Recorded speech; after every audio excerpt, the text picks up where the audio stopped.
செய்த பாவமோ சாபம் தீரவே என் ஆயுள் சொல்லடி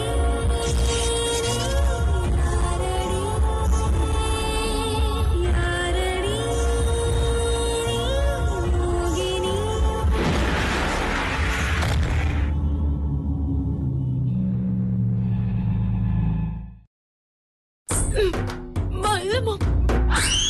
வாரி திடீர்னு கலக்குற மாதிரி இருக்கு. சொன்னா கேளுமா.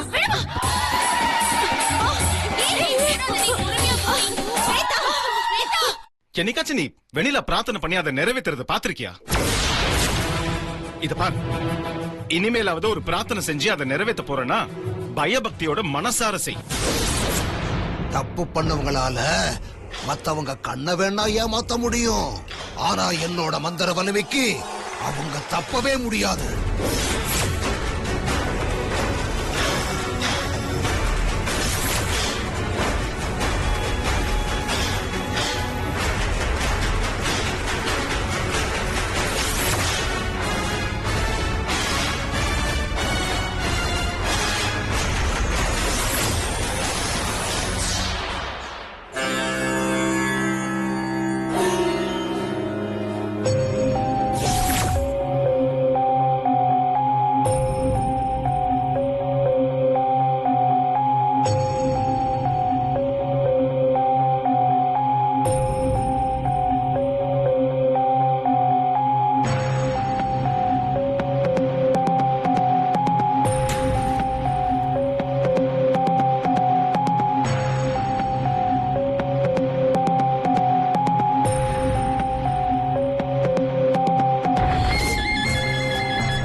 சுகோர காளியே வா வா, பசி பசி வா வா, பசி பசி பசி வா வா வா.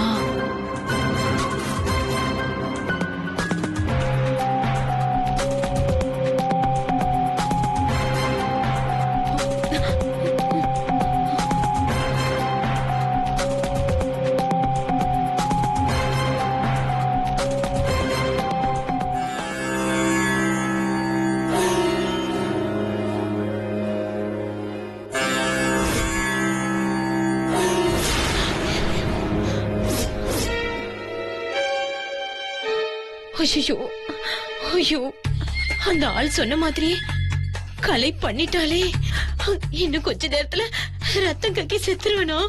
ஐயோ, என் மேல பாம்பும் பள்ளியும் விழுமா? ரொம்ப பயமா இருக்கே. ஸ்வேதா இன்னும் மாட்டி விட்டுட்டு இப்ப அவ ரூம்ல நிம்மதியா தூங்கிட்டு இருக்கா. பேசாம நாளைக்கே கிளம்பி ஊரு பக்கம் போயிட வேண்டியதுதான்.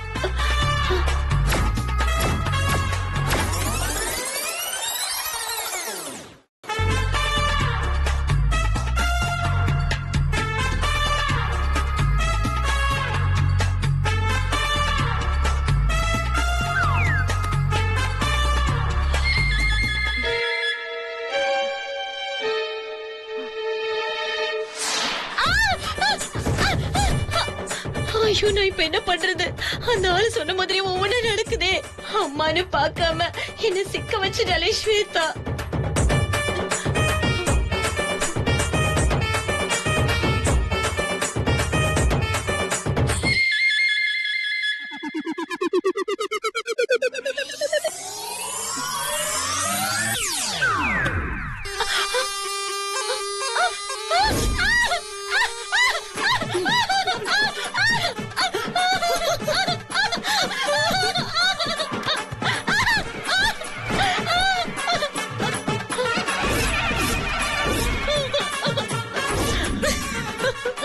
இதுக்கு மேலயும் பேசாம இருந்தா நான் செத்துருவேன்.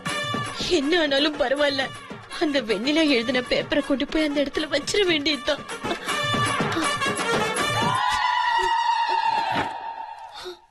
அம்மா, இப்ப நீதான் என் உயிரை காப்பாத்த போற.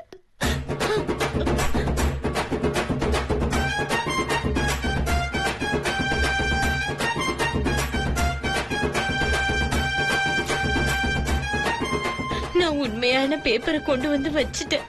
என்ன தண்டிச்சிடாத.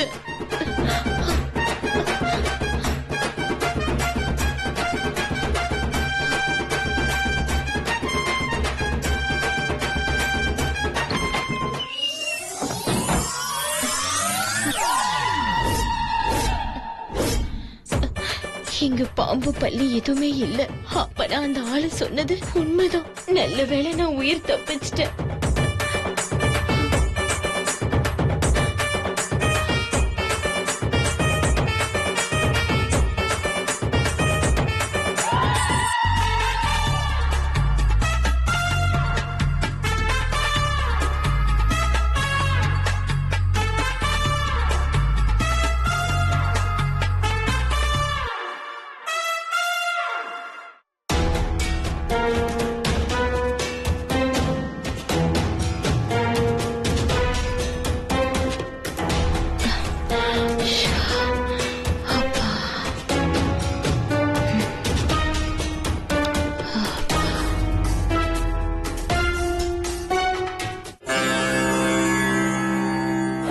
வெண்ணிலா எழுதின இத ஒளிச்சு வச்சுட்டு சாமிக்கு பொய்யா எழுதின மாலைய போட்டு அவள மாட்டி விட்டல. ஏ ஸ்வேதா, நீ காலிடி. உன் அம்மாவையே உனக்கு வில்லியா, உனக்கு எதிரியா மாத்திட்டேன் பாத்தியா? உன் மனசுக்குள்ள வான வேடிக்கை நடக்குதா? இத மட்டும் முத்தரசு மாமா நாளைக்கு பாக்கட்டும். அதுக்கப்புறம் நிஜமாவே உனக்கு தீபாவளி தான். கொளுத்த போறாரு.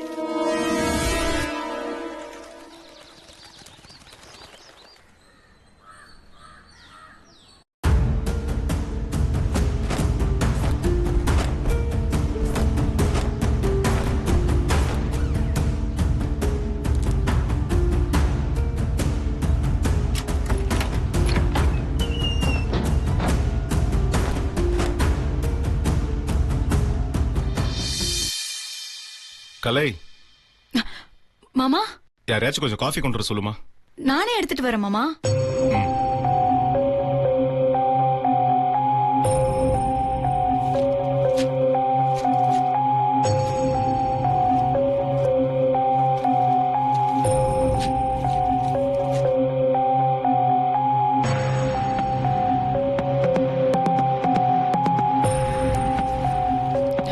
மாமா, இந்தாங்க காஃபி.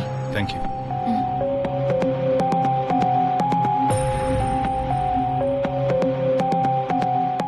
மாமா குளிக்க போனதும் நம்ம திட்டத்தை நிறைவேற்றிடணும். வெண்ணிலா எழுதின உண்மையான சீட்டை மாமா பார்த்துட்டா போதும். இப்ப ரூம்ல படுத்துக்கிட்டு மாமாவை கல்யாணம் பண்ணிக்கணும்னு கனவு கண்டுட்டு இருக்காளே அந்த ஸ்வேதா, அவ கனவு மொத்தமா கலைஞ்சிடும். காஃபி நல்லா இருந்துச்சு. தேங்க்ஸ் மாமா. நான் குளிச்சுட்டு வந்துடுறேன்.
மாமா சட்டையை போடும்போது கண்டிப்பா அதை பார்த்தே தீரணும்.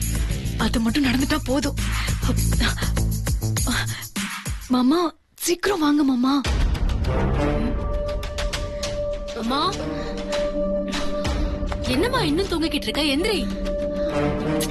என்னம்மா உடம்பு சரியில்லையா என்ன? அம்மா ஏன் இன்னும் தூங்கிக்கிட்டு இருக்க? மொத்தமும் சரியில்லாம போச்சு ஸ்வேதா. உடனே டாக்டர் கிட்ட கூட்டிட்டு போய் என்ன காப்பாத்துமா. என்னாச்சுமா? என்ன பண்ணுது சொல்லு.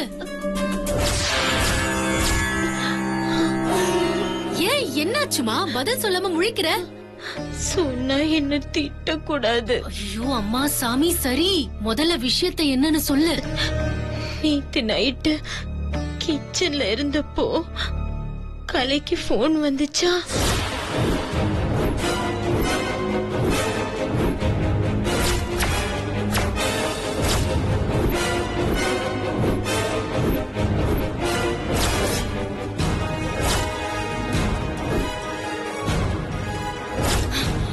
என்னம்மா பைத்தியக்காரத்தனமா பண்ணிருக்க? அப்போ எனக்கு என்ன ஆனாலும் உனக்கு அந்த பேப்பர் தான் முக்கியம் இல்ல. அம்மா லூசு மாதிரி பேசாத. கலை உன்னை நல்லா ஏமாத்திருக்கா. ஐயோ, இப்போ அந்த பேப்பர் மாமா கேட்க போறதுக்குள்ள எப்படியாவது நான் எடுத்தாக்கணுமே. ஹே ஸ்வேதா, இன்னும் முதல்ல டாக்டர் கிட்ட கூட்டி போடி. பேப்பர் மாலைய குடுக்கல, நல்ல ஜுரத்துல அனுபவி. ஸ்வேதா, ஸ்வேதா.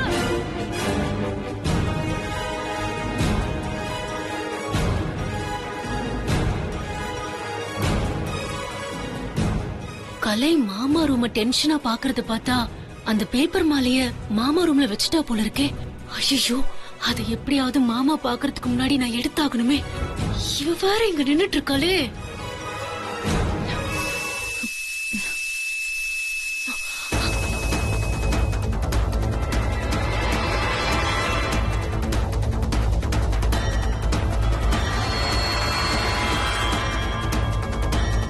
கண்டிப்பா உள்ளதான் இருக்கும்.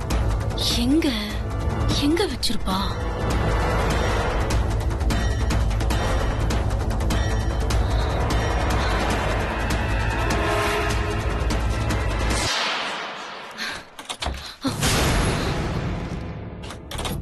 குட் மார்னிங் மாமா. Hey, good morning. நேரத்தோட இருந்துச்சு, இங்க என்ன பண்ணிட்டு இருக்க? தூக்கம் கலைஞ்சிடுச்சு மாமா, அதான் நீங்க என்ன பண்றீங்கன்னு பாக்கலான்னு வந்தேன். காஃபி எடுத்துட்டு வரட்டுமா? இல்ல இல்ல வேணாம், கலை ஏற்கனவே அந்த காஃபி கொடுத்துட்டு போயிட்டா. அவ காஃபிய மட்டுமா குடுத்தா, என்ன போட்டு கொடுக்கவும் சேர்த்துல முயற்சி பண்ணிருக்கா. ஏய், என்ன காலங்காத்தால யோசிச்சுட்டு இருக்க? நகரு, நான் கிளம்பணும். ஓகே, நீங்க ரெடி ஆயிட்டு வாங்க, நான் கீழே வெயிட் பண்றேன். ம்.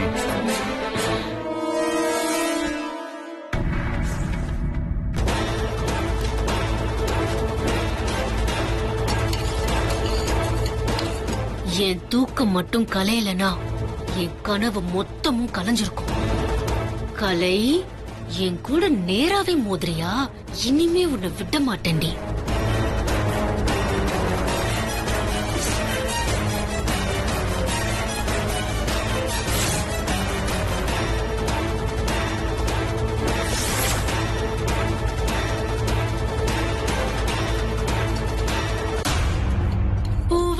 எடுத்து ஒரு மாலை தொடுத்து வச்சேனே என் சின்ன ராசா, உன் தோளுக்காகத்தான் இந்த மாலை எங்குது. கல்யாணம் கச்சேரி எப்போது? கலை, டிஃபன் ரெடியாமா? தோ மாமா, ரெடி பண்ணிட்டு இருக்கேன். பாத்தாரா, பாத்திருக்க மாட்டாரா? இவன் ஏன் இப்படி பாட்ட பாடிட்டு போனா?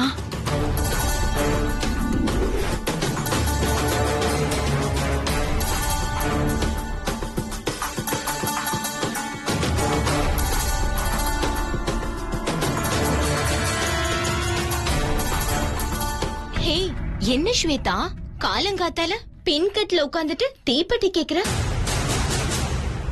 என்னாச்சு ஸ்வேதா, ஒரு மாதிரியா இருக்க? இப்போ நான் மட்டும் சீக்கிரமா எந்திரிச்சு வரலனா கதை கந்தலா இருக்கும். இதுல ஒரு மாதிரியா இருக்குன்னு கேள்வி வேற கேக்குறியா? ஏய், முதல்ல தீப்பெட்டி குடுறி.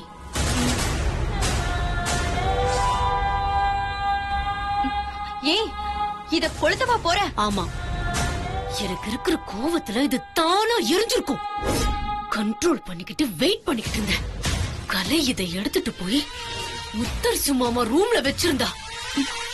என்ன சொல்ற? இது எப்படி அவ கைக்கு போச்சு? அம்மா மூலமாதான். இந்நேரம் வர எந்த பிரச்சனையும் வெடிக்காததால இது என் கைக்கு வந்தத கலை உணர்ந்திருப்பான். அதனால கலை மாமாக்கு டிஃபன் வச்சுட்டு கண்டிப்பா என்ன தேடி வருவா. ஏய் நிவேதிதா, வராளான்னு பாரு. ஆமாண்டி, செம்ம டென்ஷன்ல வரா. இந்த வீட்டை ஆட்சி செய்ய நினைக்கிற எனக்கு எதிரா சாட்சி ரெடி பண்ண நினைச்சால அவ வந்து ஒளிஞ்சு நின்னு பாக்கட்டும். அப்புறம் நான் இதை எரிக்கிறேன். இது எரியறத பார்த்து அவ வயிறு எரியட்டும்.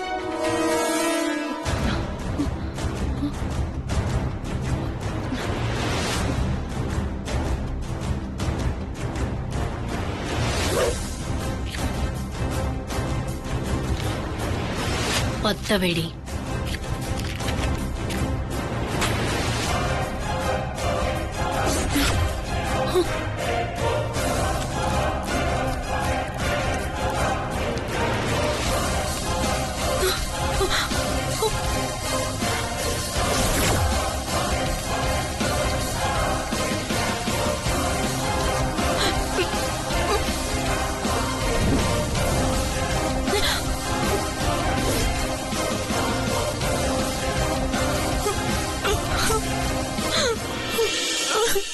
நாம இங்க கொளுத்துனதுக்கு சொக்க பனை சரிஞ்ச மாதிரி உள்ள அவ சரிஞ்சிட்டா போல இருக்கு. வெண்ணிலா, உனக்கு ஆதரவா இருந்த ஒரே சாட்சியும் இந்த படுபாவை எரிச்சிட்டோம். நான் இப்ப என்ன செய்யறது கடவுளே?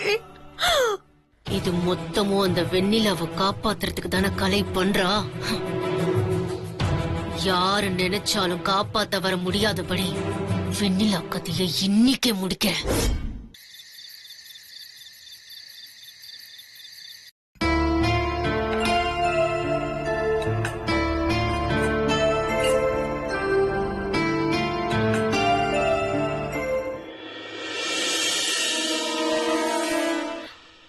வெண்ணிலா, என்ன மன்னிச்சிருமா? ஏன் செல்வி, எதுக்காக ஏன் கால்ல விழுற? நான் உனக்கு செஞ்ச பாவத்துக்கு கால விழுந்தா மட்டும் பத்தாது. தயவு செஞ்சு என்ன மன்னிச்சிருமா. என்கிட்ட ஏன் இப்படி எல்லாம் பேசி என்ன சங்கடப்படுத்துற? நீ மன்னிப்பு கேட்டா மட்டும் நான் பட்ட அசிங்கம் சரியாயிடுமா என்ன? என்ன மாதிரி ஏழைங்கெல்லாம் ஒரு வேளை சாப்பிட்டு துணி போடுறதே பெரிய விஷயமா? அப்படி இருக்கும்போது உன்கிட்ட அந்த மாதிரி பேசலன்னா வேலையை விட்டு அனுப்பிடுவனோ, ஆளை விட்டு குடும்பத்தோட காலி பண்ணிடுவனோ. ஸ்வேதாவோட அப்பா மிரட்டினாருமா. இது யாருக்கிட்டயாவது சொன்னா நான் அப்படி பேச வேலைன்னு எந்த கோயில வேணாலும் கற்பூரம் அணைச்சு சத்தியம் பண்ணுவேன்னு சொன்னாருமா. நான் என்னமா பண்ணட்டும்? உயிருக்கு பயந்து உன்னை தேவையில்லாம அசிங்கப்படுத்திட்டேன். விடு செல்வி, சத்தியம் பண்றது அவருக்கு கோவில்ல சக்கரை பொங்கல் சாப்பிடுற மாதிரி. எல்லாம் நான் வாங்கிட்டு வந்து வரோம். அப்படி அனாதையானது மட்டும் இல்லாம அசிங்கப்படவும் வேண்டி இருக்கு. ஏமா அப்படி எல்லாம் சொல்ற? உனக்கு நாங்கெல்லாம் இருக்கோம். நான் உன் அக்கா மாதிரி சொல்றேன். உன்னை கேப்பியாமா? நான் உன்னை கும்பிட்டு கேக்குறேன், தயவு செஞ்சு இந்த வீட்டை விட்டு போயிடுமா. ஏன் செல்வி, எதுக்காக அப்படி சொல்ற? ஆமாமா, உன்னையும் கலையையும் உன் மாமாவையும் தவிர இந்த வீட்ல யாருமே நல்லவங்க இல்லம்மா. பெணந்தினி கழுகு மாதிரி காசுக்காக காத்துட்டு இருக்காங்க. காசுக்காகவும் உன் மாமனை கட்டிக்கவும் இவங்க எந்த எல்லைக்கு வேணாலும் போவாங்க. இவங்க கண்டிப்பா மாத்தி மாத்தி ஏதாவது ஒண்ணு பண்ணி உன்னை பைத்தியமாக்கி துணிய கிழிச்சுக்கிட்டு ஓட வைக்காம ஓய மாட்டாங்கம்மா. அதுக்குதான் மாத்தி மாத்தி திட்டம் போட்டு இப்படி எல்லாம் பண்ணிட்டு இருக்காங்க. அதனாலதாம்மா சொல்றேன், உன்ன மாதிரி நல்ல பொண்ணு இவங்க கிட்ட மாட்டிக்கிட்ட அல்லல் படுறத பார்த்தா என் மனசு கலங்குதுமா. தயவு செஞ்சு இந்த வீட்டை விட்டு போயிடுமா. எனக்கு என் உயிரை பத்தி கூட கவலை இல்ல செல்வி. ஆனா என் முத்து மாமா என்ன ஏதுன்னு தெரியாம தேடுவாரு. அவரால தான் போயிட்டேன்னு தேவையில்லாம நொந்து போவாரு. நானும் சேர்ந்து அவர் மனச நோகடிக்கணுமான்னு யோசிக்கிறேன். அதான் எந்த வகையிலயாவது நான் போயிட்டேன், நான் எங்கேயோ பத்திரமா இருக்கேன்னு நான் அவர்கிட்ட சொல்லணுமே. நீ கண்டிப்பா அவருக்கு தெரிஞ்சோ இல்ல சொல்லிட்டோ போக முடியாது. அதனால நீ ஒரு லெட்டர் எழுதி வச்சுட்டு போயிடுவேனிலா. மாமா உன்னை பத்தி கண்டிப்பா உணர்ந்து கவலையே படாம இருப்பாரு. இதெல்லாம் உன் நல்லதுக்காக தாம்மா நான் சொல்றேன். சரி செல்வி, நீ சொல்றது சரியாதான் இருக்கு. நான் லெட்டர் எழுதி வச்சுட்டு போயிடுறேன். கலைய நினைச்சாதான் எனக்கு கவலையா இருக்கு. ஆனா நான் இருக்கிறதுனாலதான் அவளும் கஷ்டப்படுறா. அதனால நான் போயிட்டா கண்டிப்பா அவ வாழ்க்கையும் நல்லாதான் இருக்கும். ரொம்ப நன்றி செல்வி. காலையில எந்திரிச்சு எல்லாரும் பார்க்கும்போது நான் கண் காணாம போயிருப்பேன்.